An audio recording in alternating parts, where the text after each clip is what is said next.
नमस्कार किसान भाइयों, आपका स्वागत है हमारे यूट्यूब चैनल में। और किसान भाइयों, आज की वीडियो में बात करने वाला हूं कि धान की खेती को आप कैसे रोप सकते हैं और कैसे करनी चाहिए। तो मैं आज आपको कम पैसे से लागत से यानी कि आपको धान की खेती जून और जुलाई के महीने में कैसे आप लगाएंगे, जो कि आपका जो उत्पादन है वो भी अधिक होगा और उसमें जो आपकी खेती में खरपतवार भी बहुत ही कम होगा और जो आपकी लागत है वो भी आपको ना के बराबर होने वाली है। आपसे मेरा निवेदन है कि अगर आपने हमारा चैनल सब्सक्राइब नहीं किया तो चैनल को सब्सक्राइब करें, घंटी वाले बटन को जरूर दबा दें, जिससे कि वीडियो की नोटिफिकेशन आपको कंटिन्यू मिलते रहेंगे। किसान भाइयों, आज की जो वीडियो में जो टॉपिक है वो है धान की खेती आप कैसे लगा सकते हैं। तो धान की खेती में आपको मैं बता दूं किसान भाइयों, हम लोग एक साधारण विधि द्वारा करते हैं, जिससे कि जो हमारी पानी की जो वेस्टेज होती है वो बहुत ज़्यादा होती है और उसमें लेबर का भी खर्चा बहुत ज़्यादा आ जाता है। आज मैं आपको बताऊंगा कि आप अगर डीएसआर की विधि से धान की खेती करते हैं तो आपको क्या क्या फ़ायदा होने वाला है।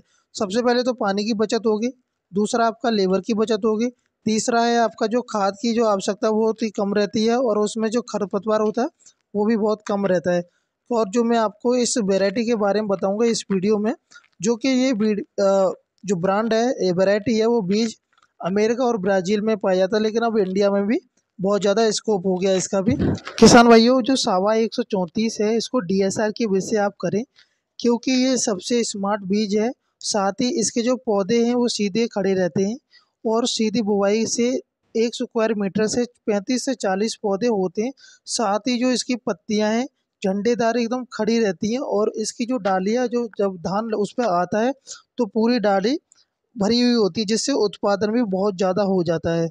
और किसान भाइयों, अगर आप डीएसआर के बीज से करते हैं तो जो पंजाब और हरियाणा की जो सरकार, स्टेट सरकार है, प्रति एकड़ के हिसाब से सब्सिडी देती है किसानों को। और वहीं पर मैं आपको एक सरकार द्वारा जो डाटा तैयार किया गया है सावा 134 के लिए, जो कि पंजाब की लुधियाना में जो यूनिवर्सिटी है एग्रीकल्चर की, वहाँ से ये इसका रिसर्च हुआ है। जो कि सीधी बिजाई का जो बता दूं तो किसान भाइयों, लुधियाना के जो तहत सीधी बिजाई खरपतवार और नियंत्रण में किए गए परीक्षण परिणाम पर आधारित साक्ष्य है। और इसकी जो साथ ही PRA 126 जो एक वैरायटी है उसके मुकाबले में सावा 134 का जो उत्पादन है वो 27% ज़्यादा होता है और ये कम दिनों में आपकी जो फसल कल्टीवेशन के लिए तैयार हो जाती है। और साथ ही में जो मैं बता दूं किसान भाइयों आपको, जो इसका पौधा है, जैसे कि हम नॉर्मल विधि से करते हैं बाकी जो वैरायटियों को, तो हवा चलने के कारण में जो हमारी फसल है वो गिर जाती है, जिससे जो हमारी खेत से जो उत्पादन होता है उस पर इफेक्ट पड़ता है और उत्पादन कम होता है। तो साथ ही में किसान भाइयों, धान की खेती की शुरुआती बीजों के लिए अच्छा होना ज़रूरी नहीं है। और कई बार किसान महंगा बीज तो खरीद लेते हैं लेकिन उसकी सही उपज नहीं मिल पाती है, इसलिए बुवाई से पहले बीज वो खेत का उपचार अच्छी तरह से कर लेना चाहिए। बीज महंगा होना ज़रूरी नहीं है, बल्कि विश्वसनीय और आपके क्षेत्र की जलवायु और मिट्टी के मुताबिक भी होना चाहिए। साथ ही में मैं किसान भाइयों आपको बता दूं कि अगर आपके खेत में दीमक या कोई भी फंगीसाइड इंसेक्ट होता है तो आपको उसको बीज को उपचारित उसमें कैसे करना होगा।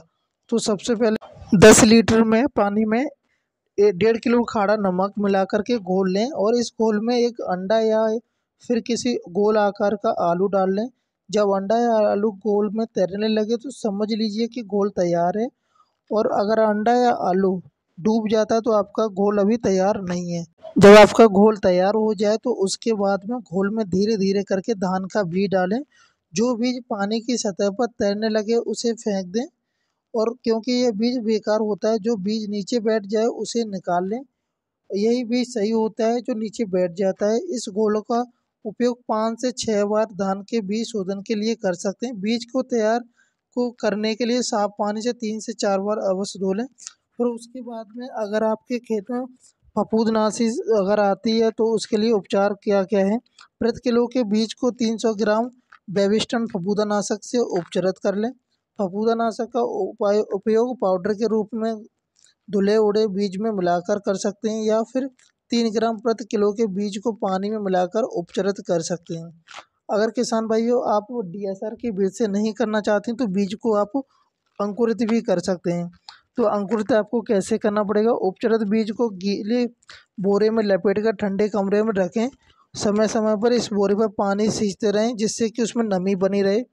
लगभग 48 घंटे के बाद में बोरे को खोल लें और बीज अंकुरित होकर नर्सरी में तैयार करने के लिए आप डाल सकते हैं।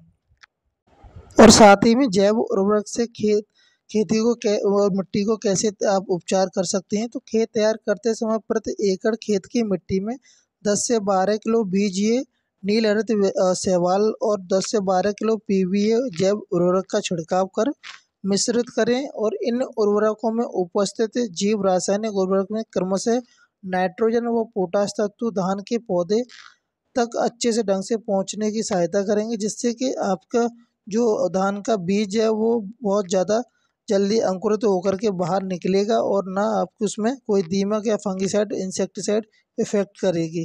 और जैसे ही आप डीएसआर की विधि द्वारा अपने खेत में बुआई कर लेते हैं तो उसके बाद में 2 से 3 दिन बाद उसमें हल्की सी सिंचाई कर देनी है।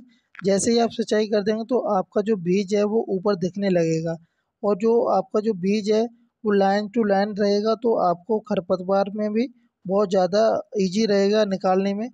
किसान भाइयों, आपसे मेरा निवेदन है कि अगर हमारी वीडियो अच्छी लगी हो तो लाइक और शेयर कर दें, और अगर आपका कोई कमेंट होता है तो कमेंट बॉक्स में हमें कमेंट भी कर सकते हैं। धन्यवाद।